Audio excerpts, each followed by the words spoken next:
Hello friends, good morning. Welcome to our YouTube channel SP Chaudhary nursing officer. Friends, आज के इस video के अंदर कुछ क्वेश्चंस हैं जो आपके लिए बहुत ही ज़्यादा इंपॉर्टेंट होने वाले हैं। जो प्रीवियस एग्जाम हुए हैं सेंट्रल और स्टेट लेवल के, उनके हर एक कंपटीशन एग्जाम के अंदर most of weightage in questions का रहा है। तो ये क्वेश्चंस इसके अंदर इंक्लूड किए गए, इनको अपन विथ रेशनल डिस्कशन करने वाले हैं। तो बिना टाइम वेस्ट की वीडियो को स्टार्ट करेंगे उससे पहले बताना चाहेंगे कि अगर आप चैनल पर नए हो तो चैनल को लाइक शेयर एंड सब्सक्राइब कर लेना और बेल आइकन को प्रेस जरूर कर लेना, क्योंकि जो भी ऑल ओवर इंडिया के अंदर स्टेट एंड सेंट्रल की वैकेंसी आती है उनकी इन्फॉर्मेशन सबसे पहले मिल जाती है और डेली क्वेश्चन प्रैक्टिस भी विद रीजनल अपनी चलती रहती है। ओके, तो लाइव क्लास का अभी शेड्यूल नहीं बैठ पा रहा है, तो कल से लाइव क्लास स्टार्ट कर देंगे। तो आज इस वीडियोस को देखिए और कल का जो वीडियो था उसका जो आपका परफॉर्मेंस रहा बहुत अच्छा रहा, बहुत अच्छे क्वेश्चन थे। तो चलिए बिना टाइम वेस्ट की वीडियो को स्टार्ट करेंगे। तो वीडियो को स्टार्ट करने से पहले आपको फिर से बताएंगे कि वीडियो के डिस्क्रिप्शन बॉक्स के अंदर टेलीग्राम का ग्रुप है, लिंक है, वहाँ से आप ज्वाइन कर लेना टेलीग्राम को। वहाँ पे आपके सारे के सारे क्वेश्चंस वहाँ पे आपको अवेलेबल मिल जाएंगे विद आंसर। ओके, तो चलिए स्टार्ट करते हैं फर्स्ट क्वेश्चन से। आंसर के आपको जरूर देना है क्वेश्चंस के। Okay, pap smear test is use for the screening of. Pap smear test होता है ये किसकी स्क्रीनिंग के लिए यूज में लिया जाता है? Breast cancer, ovarian cancer, cervical cancer, stomach. तो अपने आंसर को है आप एक रफ रजिस्टर के अंदर लिखते रहिएगा। लास्ट के अंदर मैं आपको सभी के आंसर एक साथ बताऊंगा, तो उसके अंदर आप मैच करके अपना परसेंटेज देख सकते हो कितना परसेंटेज आ रहा है। अगर इस वीडियोस के हिसाब से, इस वीडियो के जो क्वेश्चंस हैं इसके अनुसार आपके 75 क्वेश्चंस परसेंटेज बोल दें तो 75 परसेंटेज बन रहे हैं, तो आपका बिल्कुल से जो तैयारी है वो बहुत अच्छी है। तो आप अपने जो है लास्ट के अंदर काउंटिंग कर सकते हो। ओके, तो यहाँ पे जो पेप स्मीयर टेस्ट है ये किसकी स्क्रीनिंग के लिए किया जाता है?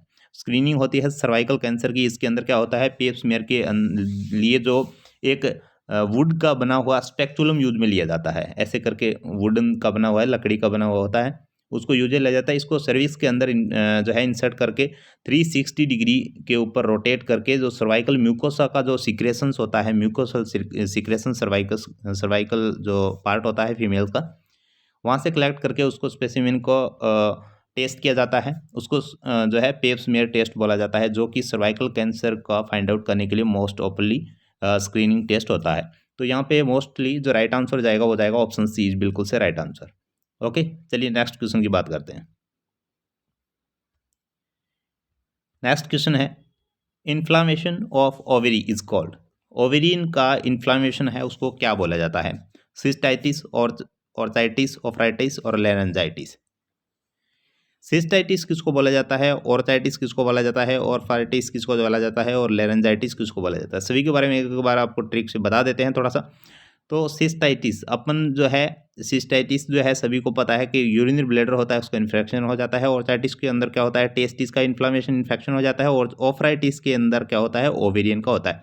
तो अपना राइट आंसर यहाँ पे भी सी बन रहा है। ओके, और लेरेंजाइटिस होता है, लेरिंग्स होता है वोकल कॉर्ड, उसका इन्फ्लामेशन इन्फेक्शन जो हो जाता है उसको लेरेंजाइटिस बोला जाता है। तो चारों ऑप्शंस के बारे में आपको बता दिया, एक बार रिव्यू जरूर हो गया है आपका। तो यहाँ पे राइट आंसर बन रहा है वो है ऑप्शन सी, ऑफराइटिस। ओके, चलिए नेक्स्ट क्वेश्चन की बात करते हैं। नेक्स्ट क्वेश्चन है, which IUD intra uterine device highest change in ectopic chances of ectopic pregnancy. कौन सा इंट्रा यूट्राइन डिवाइस है जिसको यूज में लेते हैं तो क्या है मैक्सिमम चांसेस रहते हैं एक्टोपिक प्रेगनेंसी के? चलिए सबसे पहले बात करते हैं एक्टोपिक प्रेगनेंसी होती क्या है। एक्टोपिक प्रेगनेंसी उसे बोलते हैं जो नॉर्मल इम्प्लांटेशन का जो टाइप होता है, जो स्थान होता है, प्लेस होता है यूट्रस के अंदर, वो पोस्टीरियर अपर माना जाता है। मान के चलो एंटीरियर भी हो गया। इसके अलावा अगर इम्प्लांटेशन ओवेरियन के यूट्रस के अलावा जो है फेलोपियन ट्यूब के अंदर हो रहा है, एब्डोमिनल कैविटी के अंदर हो रहा है, lower side of the cervix हो रहा है, तो उसको बोला जाता है एक्टोपिक प्रेगनेंसी। यानी जहाँ पे इम्प्लांटेशन होना चाहिए था उससे अलग हटके हो रहा है, इसको एक्टोपिक प्रेगनेंसी बोला जाता है। तो ऐसा कौन सा अपना इंट्रा यूट्राइन डिवाइस यूज में लेते हैं जिसकी वजह से मैक्सिमम चांसेस रहते हैं कि हाँ इसकी वजह से एक्टोपिक प्रेगनेंसी हो सकती है? कॉपरेटी, ओसीपी, मल्टीलोड आईयूसीडी और पीओपी। ओसीपी समझ गए होगे, ओरल कॉन्ट्रासेप्टिव पिल्स, और डी है POP, progesterone only pills. Okay, और का फुल फॉर्म लिख रखा है। तो यहाँ पे राइट आंसर अपना आप लिख लीजिए। चलिए इसका राइट आंसर की बात करते हैं तो जाता है copper T. Okay, copper T होता है, मैक्सिमम चांसेस रहते हैं एक्टोपिक प्रेगनेंसी करवाने का। Option is excellent answer. चलिए नेक्स्ट क्वेश्चन की बात करते हैं। Which drugs are given to client in mineral disease.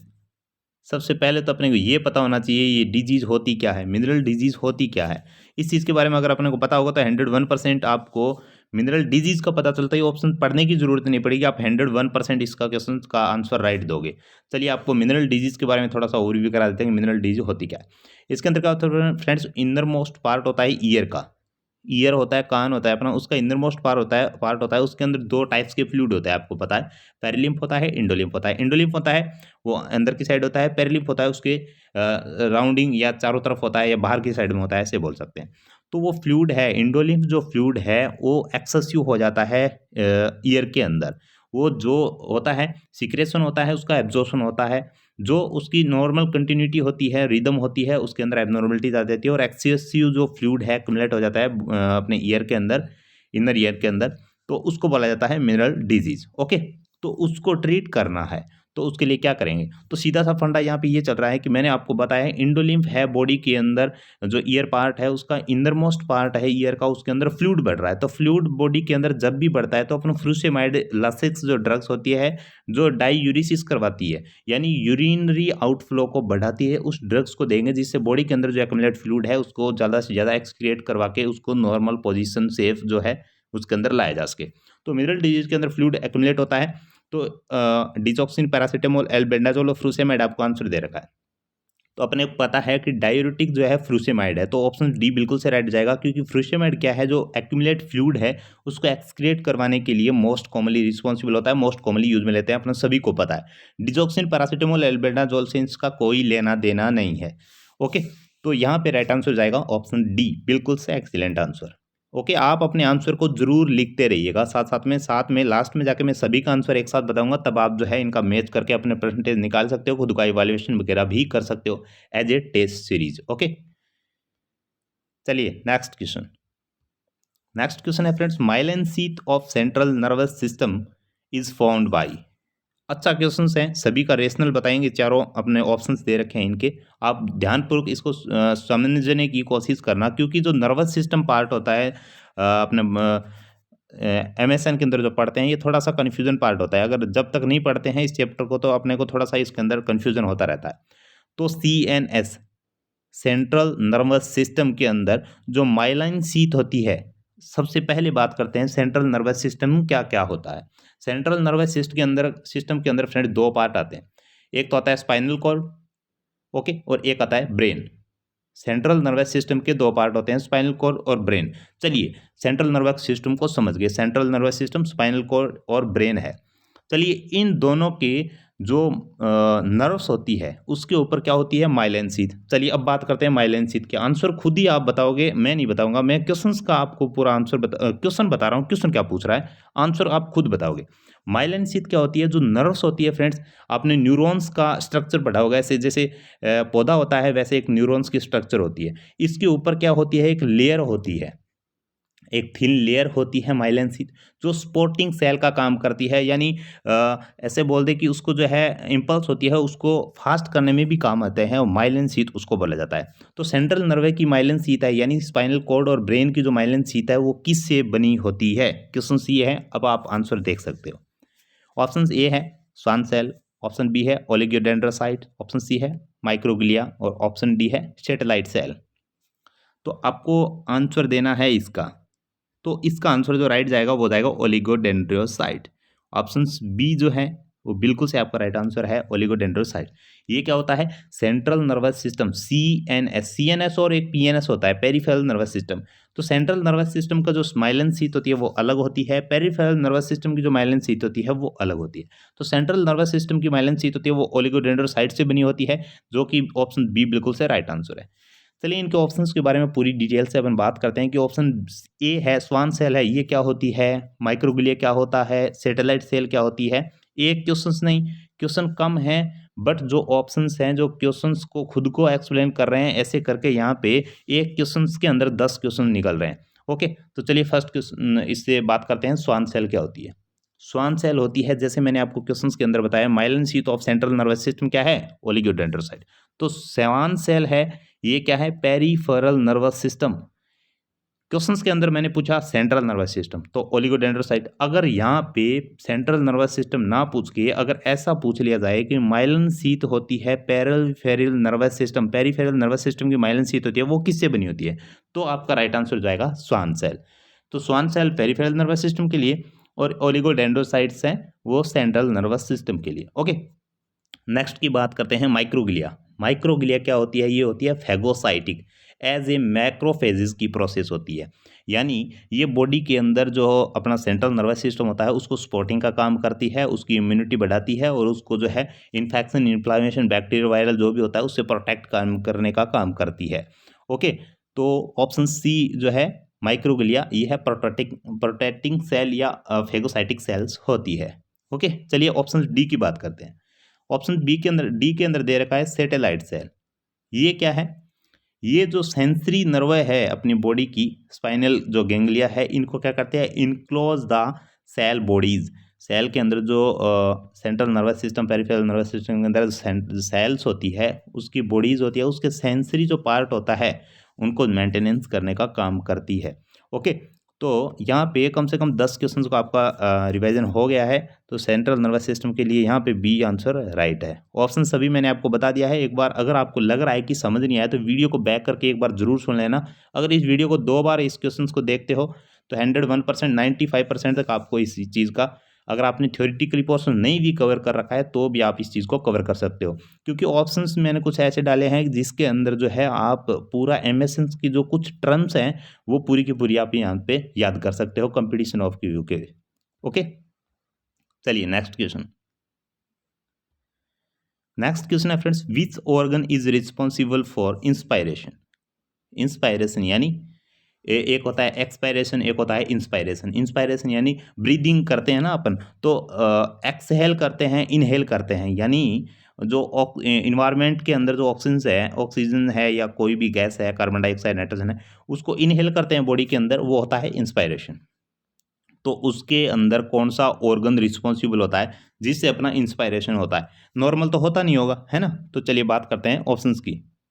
Option A है contraction of diaphragm, option B है contraction of intercostal muscles, option C है डायलेशन ऑफ इंटरकोस्टल मसल्स और option D है बोथ ए एंड बी, यानी contraction of diaphragm और contraction of intercostal muscles.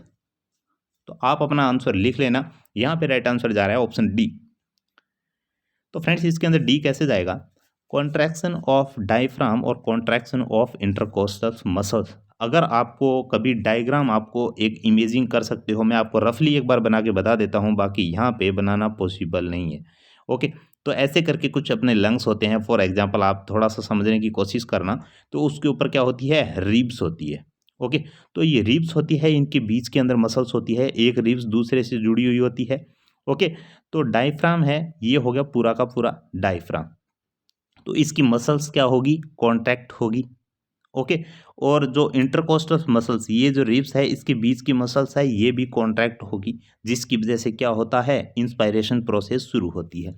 क्यों होता है कॉन्ट्रैक्शन, ये चलो ठीक है, कॉन्ट्रैक्शन होता है, समझ लिए बात को, पर कॉन्ट्रैक्शन होता क्यों है, इसके पीछे भी एक लॉजिक होता है। इसके अंदर क्या होता है फ्रेंड्स, थोड़ा सा ध्यान देना, एक लॉजिकली चीज़ है इसके अंदर कि इंस्पायरेशन और एक्सपायरेशन होता क्यों है, रेस्पायरेशन करते हैं तो क्यों होता है। कोई भी अपने मटका पड़ा है, बोतल पड़ी है, उसके अंदर तो नहीं होता, बॉडी के अंदर ही क्यों होता है, क्योंकि होल स्पेस तो उसके अंदर भी होता है। बट इसके अंदर कुछ अपन को बताते हैं, आपका इसका लॉजिक क्या रहने वाला है। फ्रेंड्स इसके अंदर जो एक्सटर्नल इन्वायरमेंट होता है, या मैं ऐसे बोलूँ एटमॉस्फेरिक प्रेशर, आपने सुना होगा टर्म्स अपने मेडिकल्स के अंदर, एटमॉस्फेरिक है जो प्रेशर होता है, एटमॉस्फेरिक, तो इसके अंदर 76 का प्रेशर रहता है एक्सटर्नल इन्वायरमेंट के अंदर। ओके, एटमॉस्फेरिक जो प्रेशर होता है वो 760 mmHg बोल सकते हैं अपन, और जो लंग्स के अंदर जो प्रेशर होता है वो होता है 780 mmHg प्रेशर होता है। सॉरी रियली सॉरी, 780 नहीं होता, 758 होता है, 758 यानी 758, और बाहर का इन्वायरमेंट का जो प्रेशर होता है वो 760, यानी इन्वायरमेंट का जो प्रेशर है वो +2 mmHg ज़्यादा होता है कंपेयर टू अपने जो बॉडी का जो लंग्स हैं, जो रेस्पिरेशन लेते हैं, रेस्पिरेशन कराने के लिए रिस्पॉन्सिबल हैं, उनके कंपेयर में। तो -2 mmHg है बॉडी के अंदर नेगेटिव प्रेशर रह गया। ओके, समझ गए ना, क्योंकि बॉडी के अंदर इन्वायरमेंट का जो प्रेशर है उससे बॉडी के अंदर जो प्रेशर है वो -2 mmHg कम है। तो उसको क्या करेगा, 2 mmHg कम है उसको इक्वल करने के लिए जो बाहर का प्रेशर ज़्यादा है वो बॉडी के अंदर जाएगा, प्रेशर फोर्सफुली अंदर जाएगा तो इंस्पायरेशन हो जाएगा। इंस्पायरेशन होगा, जैसे ही फोर्सफुली अंदर गया इंस्पायरेशन हुआ तो अंदर का जो प्रेशर था वो बढ़ गया और बाहर के कंपैरिजन में अंदर का प्रेशर ज़्यादा बढ़ गया, तो इंस्पायरेशन होने के बाद में ऑटोमेटिक एक्सपायरेशन होता है। ओके, तो यहाँ पे जो राइट आंसर है, आशा करते हैं आपको पूरी थ्योरी समझ आ गई होगी। अगर एक बार में समझ नहीं आया तो वीडियो को बैक दोबारा जरूर देख लेना, बहुत ही लॉजिकली क्वेश्चन रहने वाले हैं। ओके, तो यहाँ पे ऑप्शन डी बिल्कुल से आपका राइट आंसर है। वीडियोस एक बार के अंदर समझ नहीं आएगा, वीडियो को 2 बार देख लोगे तो आपका बहुत सारा थ्योरेटिकली पोर्शन भी कवर हो जाएगा। 2 से 3 बार वीडियो को जरूर देखना, और जिसका थ्योरेटिकली पोर्शन कवर है वो एक बार के अंदर इस चीज़ को समझ सकता है। चलिए नेक्स्ट क्वेश्चन की बात करते हैं। नेक्स्ट क्वेश्चन है, common sign of hepatic coma. Hepatic coma का मोस्ट कॉमन या कॉमन साइन कौन सा होता है? बताइए। हेपेटिक का मतलब क्या हो गया? लीवर। हेपेटाइटिस अपने पढ़ते हैं यानी लीवर से प्रॉब्लम्स। कोमा होती है बहुत ज़्यादा लीथल कंडीशंस हो जाती है, एबनॉर्मलिटीज होती है, उसको बोला जाता है। तो हेपेटिक कोमा यानी लीवर से रिलेटेड कुछ चीज़ पूछ रहा है ये, तो उसके अंदर साइन कौन सा देखने को मिलता है हेपेटिक कोमा के अंदर? हेमेचूरिया, स्लीपलेसनेस और इक्टेरिस और हाइपोकेलेमिया। सभी को पता होगा, अगर हेपेटिक कोमा का अगर थोड़ा सा मीनिंग पता चलता है कि लीवर से संबंधित है तो आप इसका 101% आंसर राइट करने की कोशिश करोगे। क्यों? क्योंकि हेपेटिक यानी लीवर से रिलेटेड जो प्रॉब्लम्स होती है मोस्ट कॉमनली जॉइंडिस कोज करवाती है, और इक्टेरिस होता है इसको ही जॉइंडिस बोला जाता है। इक्टेरिस को अपन जॉइंडिस भी बोलते हैं। ओके, तो इसका सेकंड नाम है वो जॉइंडिस है। JA आता है ना, JAUNDIC यानी जॉइंडिस होता है इक्टेरिस। हेपेटिक कोमा का जो कॉमन साइन होता है वो होता है इक्टेरिस यानी जॉइंडिस।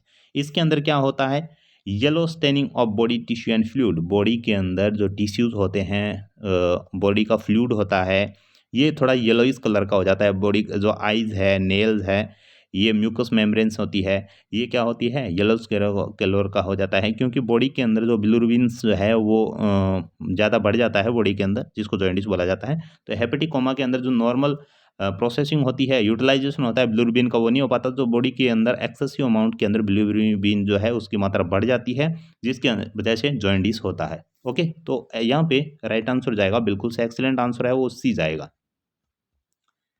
चलिए नेक्स्ट क्वेश्चन। नेक्स्ट क्वेश्चन है friends, McBurney point present in which body quadrant? McBurney point बहुत सारों ने सुना होगा, बहुत अच्छा क्वेश्चन है और बहुत बार रिपीट हुआ क्वेश्चन है कि बॉडी के अंदर जो है क्वाड्रेंट होते हैं। कितने क्वाड्रेंट होते हैं आपने सभी ने देखा होगा, चलो रफली इमेज बना के बता देते हैं। ऐसे क्वाड्रेंट होते हैं बॉडी के अंदर, तो 1 2 3 4 5 6 7 8 9, यानी बॉडी के अंदर ऑलमोस्ट नॉर्मल अगर बात करते हैं तो 9 क्वाड्रेंट होते हैं, 9 क्वाड्रेंट होते हैं। तो मैकबर्नी पॉइंट है ये कौन से क्वाड्रेंट के अंदर होता है? चलिए ये बॉडी है, मैं आपको बता देता हूँ, ये राइट साइड के अंदर है और ये लेफ्ट साइड है। तो अब बताइए मेरे को मैकबर्नी पॉइंट, पहले तो ये बताइए कि मैकबर्नी पॉइंट किसके अंदर देखने को मिलता है? बताओगे तो क्या लाइव क्लास अपनी चल रही है, आप सोच सकते हो कि मैकबर्नी पॉइंट है किसके अंदर देखने को मिलता है? मैकबर्नी पॉइंट देखने को मिलता है अपेंडिसाइटिस के अंदर। ओके, चलिए अपेंडिसाइटिस के अंदर देखने को मिलता है। इतना सोचते ही आपको 101% सभी का आंसर राइट हो गया होगा, क्योंकि सभी को पता है कि अपेंडिसाइटिस है, होता क्या है, अपेंडिक्स होता क्या है। नॉर्मल बॉडी की एनाटॉमी पढ़ते हैं उसके अंदर पता होता है कि बॉडी का जो लोअर पोर्शन है और राइट साइड का पोर्शन है, लोअर क्वाड्रेंट होता है, वहाँ पे अपेंडिसाइटिस प्रेजेंट होती है लोअर साइड के अंदर, वो भी राइट साइड के अंदर। तो यहाँ पे राइट जाएगा, वो जाएगा राइट लोअर क्वाड्रेंट, यानी ये पोर्शन, ये राइट साइड है और ये लोअर पोर्शन है, ये अपर है, ये मिडिल है, ये लोअर है। तो यहाँ पे अपेंडिसाइटिस प्रेजेंट होता है। तो मैकबर्नी पॉइंट जो प्रेजेंट होता है वो इस अपेंडिसाइट की वजह से ही देखने को मिलता है। होता कहाँ है? चलिए राइट लोअर क्वाड्रेंट तो हो गया, इसका एग्जैक्ट अगर लोकेशन की बात करें तो ये मिडिल पोर्शन होता है, यहाँ होता है अम्बलाइकस, और अम्बलाइकस और जो राइट साइड का लोअर क्वाड्रेंट जो पार्ट होता है इनके दोनों के बीच में होता है। यानी यहाँ से ऐसे चलें तो 1 to 2 इंच का जो स्पेस होता है दोनों के बीच का, वहाँ पे मैकबर्नी पॉइंट जो है प्रेजेंट होता है। अब वो the right anterior superior iliac spine होता है राइट साइड का। चलिए इस चीज़ को आप इसके चक्कर में मत पड़िए। जो अपेंडिक्स होता है वहाँ से अम्बलाइकस होता है, इसके बीच में 1 to 2 इंच यानी 2.5 होता है 1 इंच के अंदर, 2.5 to 5 सेंटीमीटर। अब वो जो है अम्बलाइकस की साइड में यहाँ पे मैकबर्नी को फील किया जा सकता है, पॉइंट ये होता है। ओके, अपेंडिक्स के अंदर होता है, राइट लोअर क्वाड्रेंट के अंदर होता है। बी आपका एक्सीलेंट आंसर जाएगा यहाँ पे। ओके, तो आशा करते हैं वीडियोस के अंदर मज़ा आ रहा होगा और काफ़ी सारी थ्योरीज आपकी जो है क्लियर हो रही होगी। चलिए नेक्स्ट क्वेश्चन की बात करते हैं। बताइए next question. Tissue connecting between bone to bone is called. इसके अंदर भी बहुत सारा कन्फ्यूजन होता है। एक तो होता है कि दो बोन एक साथ जुड़ रही है, एक आता है कि एक साइड में बोन है प्लस एक साइड में मसल्स है। एक साइड के अंदर बोन जुड़ती है, एक साइड के अंदर मसल्स जुड़ती है। तो बोन से बोन अगर जुड़ रही है तो उसको क्या बोला जाता है? Tendon, muscles, cartilage, ligament. चलिए इसके अंदर कन्फ्यूजन है थोड़ी सी किसी को। तो बोन से अगर बोन जुड़ती है उसको बोला जाता है लिगामेंट, ऑप्शन डी। अगर बोन से मसल्स जुड़ रही है तो उसको बोला जाता है टेंडन, ऑप्शन ए। दोनों चीज़ें आपको अच्छे से याद होनी चाहिए। ओके, इस चीज़ को जो है एक बार आप थोड़ा सा रिवीजन होता है ना तो आप भूलोगे नहीं इसको। BBL। ओके, तो बोन से बोन और एल लिगामेंट। ओके, तो बोन से बोन को लिगामेंट बोलते हैं और बोन से मसल्स को जो बोलते हैं वो टेंडन बोलते हैं, ऑप्शन ए और ऑप्शन डी। चलिए दोनों चीज़ें आपकी क्लियर हो गई होगी। चलिए जो भी क्या होता है फ्रेंड्स, अपन अगर थ्योरेटिकली पोर्शंस अगर नहीं पढ़ पा रहे हैं तो क्वेश्चंस को ऐसे पढ़ते हैं ना थ्योरेटिकली पोर्शंस के हिसाब से पूरा एक्सप्लेनेशन के साथ में, जो थ्योरी आपको अलग से पढ़ने की ज़रूरत नहीं पड़ती। क्योंकि थ्योरेटिकली पोर्शंस नर्सिंग का इतना है, आपने पता होगा 4 साल की डिग्री की है, बहुत ज़्यादा है, अपन उसको कवर नहीं कर सकते। उसको शॉर्ट व्यू के अंदर कवर करना है तो हर एक टाइप्स के क्वेश्चंस को विथ रेशनल एक्सप्लेनेशन के साथ में पढ़ेंगे तो आज नहीं कल सिलेक्शन होने के मैक्सिमम चांसेस यहाँ पे बन जाते हैं। बहुत सारे अपने एग्जांपल आपने देखे भी होंगे अपने सीनियर जूनियर्स को। चलिए next question. According to 2016 BMW ये गाड़ी नहीं है, biomedical waste criteria, sharp instrument should be disposed in. BMW 2016 का जो रूल रेगुलेशन जो नियम है उसके अनुसार शार्प इंस्ट्रूमेंट होते हैं, जो नुकीले इंस्ट्रूमेंट होते हैं वो किस कलर की बैग होती है उसके अंदर डिस्पोज किया जाता है। चलिए, तो अगर आपको 2016 का BMW का पूरा क्राइटेरिया नहीं पता कि BMW 2016 के अंदर बायोमेडिकल वेस्ट है, बायोमेडिकल वेस्ट मैनेजमेंट जो होता है उसको 2013 के 16 के अंदर जो चेंजेस किए थे वो क्या किए गए थे, तो इसके ऊपर अपना वीडियोस बना हुआ है। वो वीडियोस एक बार देख लोगे तो BMW से रिलेटेड XYZ बोलो तो नॉर्थ साइड CSO XYZ कोई भी एग्जाम दे लो, अगर आपका क्वेश्चन गलत हो जाता है तो कमेंट कर देना। क्योंकि फ्रेंड्स थ्योरेटिकली पोर्शन नहीं उसके अंदर इंक्लूड किया गया, उसके अंदर आपके कंसेप्ट को बनाया गया है ताकि आप जो है एक बार वीडियोस देखोगे तो 101% जो भी आता है ना कि कौन सा चीज़, कौन सा इंस्ट्रूमेंट, कौन सा बॉडी पार्ट्स, कौन सा जो बॉडी वेस्ट होता है वो किस बैग के अंदर डिस्कार्ड किया जाता है, डिस्पोज किया जाता है, वो इसके अंदर बहुत ही अच्छे से एक्सप्लेन किया गया है। तो वीडियोस को देखने के लिए आपको जो है इस वीडियो को देखने के बाद में आप वीडियोस की प्लेलिस्ट वहाँ जाके आप देख सकते हो, या SP Chaudhary nursing officer BMW videos ऐसे अपलोड कर सकते हो बायोमेडिकल वेस्ट। तो अपने चैनल के नाम के साथ में अगर इस टॉपिक का नाम लगाओगे तो आपको चैनल पे अपना वीडियोस मिल जाएगा, जिसके अंदर सामने डब्बे वगैरह कलर वगैरह ये सब के सब लगे हुए मिल जाएंगे। वो वीडियोस देख लेना अगर आपको BMW 2016 के रूल रेगुलेशन नहीं पता है। हालांकि अभी तक जो चल रहा है 2016 का ही चल रहा है, जो भी अपडेट आता है तो हम आपको प्रोवाइड करवा देंगे। तो वो याद कर लेना, हर एक एग्जाम के अंदर आपको बेनिफिशियल होगा। तो शार्प इंस्ट्रूमेंट को जो है किसके अंदर डिस्पोज किया जाता है? Yellow bag, red bag, blue bag, black bag. बताइए राइट आंसर। तो फ्रेंड्स यहाँ सभी को पता है कि जो राइट आंसर है वो डी है। क्यों? शार्प इंस्ट्रूमेंट होता है वो ब्लू बैग के अंदर ही इंक्लूड किया गया है।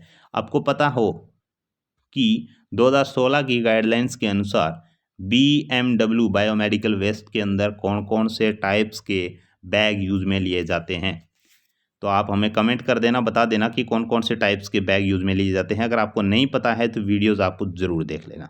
तो आज की इस क्लास के अंदर इतने ही, ये आपके आंसर भी यहाँ पे हमने दे दिए हैं। आप अपना जो है आंसर जो आपने कॉपी के अंदर रफ रजिस्टर के अंदर लिखा था नंबरिंग के हिसाब से वो आप यहाँ पे मैच कर लेना। अगर 75% आपके बन रहे हैं तो आप 101% आपकी प्रिपरेशन है, बहुत ही अच्छी है। थोड़ी सी कंटिन्यूटी बना के रखना, आपका सिलेक्शन श्योर है, कहीं ना कहीं ज़रूर हो जाएगा। ओके, तो आज की इस क्लास के अंदर इतना ही। फिर मिलते हैं एक लेटेस्ट अपडेट और अच्छे क्वेश्चन सीरीज़ के साथ में। तब तक के लिए goodbye, best of luck.